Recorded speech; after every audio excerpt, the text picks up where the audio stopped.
Welcome back. Well, my next guest is all about preserving Furnace Town and letting people know about this natural gem right here on Delmarva. Robin Crouch is with me this morning to talk about Furnace Town and a huge upcoming event, the Iron Furnace 50. Good morning and welcome. Good morning. Thanks for having me back, Nita. I'm glad to have you because Furnace Town is just one of those things where you hear people talking about it and maybe you've seen it or driven by, but you don't quite know. Some people are missing out on a wonderful experience. Tell us about Furnace Town. Well, we get about 10,000 visitors a year, and people, I think, sometimes just don't know to just stop the car. Yes. They don't realize that there's just untold acres of natural beauty, wildlife, living, breathing artisans practicing crafts that were popular back during Furnace Town's heyday, which was from 1832 to 1850. It was an actual industrial village, which meant a lot to the shore at the time. You know, with the economic problems of the 1830s, it was great for there to be jobs on the shore. And it was a self-sustaining place. It worked 24 hours a day. And after it was abandoned in 1850 because better sources of iron were found further north, all that was left when restoration efforts began was the big iron furnace itself. There you go. And you know, it's such a wonderful structure. It represented the height of hot blast technology at the time, to the point that the American Civil Engineers Society decided that this is the thing, and they put their own historical marker at the top of the iron furnace. Well, starting in '82, preservation efforts expanded to bring buildings from that period into the site from all over Worcester County and beyond. So they recreated the village with all the different shops and homes that you would see.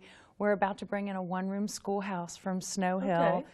And our educational programs, history programs, and artisan programs, and archaeological programs are all geared around the beauty that you find not just in the village, in the forest, but along the nature conservancy trails that we share.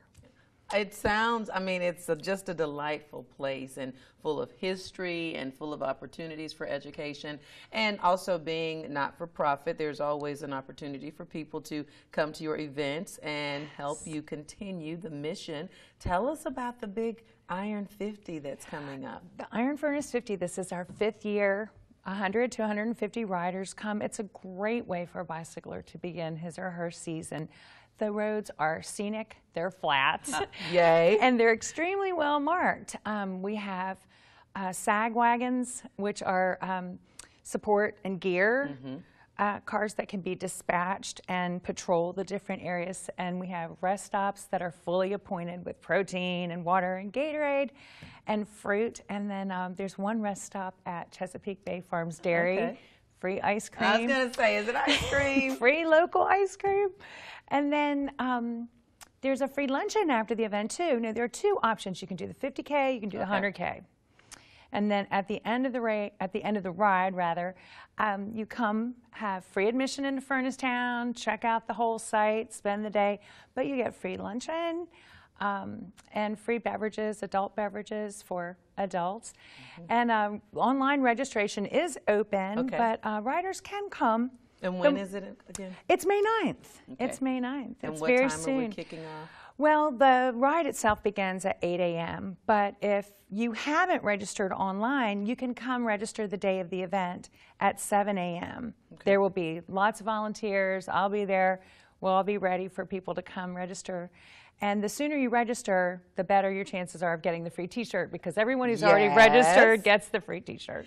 Which we do love for the rides and the runs. Now, we should mention that obviously this is a fundraiser, so the funds go back into Furnace Town to help you further the mission. Well, half of them do. This is a co-sponsored event with the Rotary in Snow Hill, and they're going to be out there working just as hard as the Furnace Town volunteers to make sure that the riders' needs are met along the way. Okay, so you can go online. That registration already opened up, already happening. IronFurnace50.org. And if you're just one of those people who you kind of need to take your time and decide, then you can still show up that morning beginning at 8 a.m. and register on site. But if you want the T-shirt, Sooner the better. The sooner the better. All right. Thank you so much for sharing. And tell us again the website they can go to see this information. ironfurnace50.org.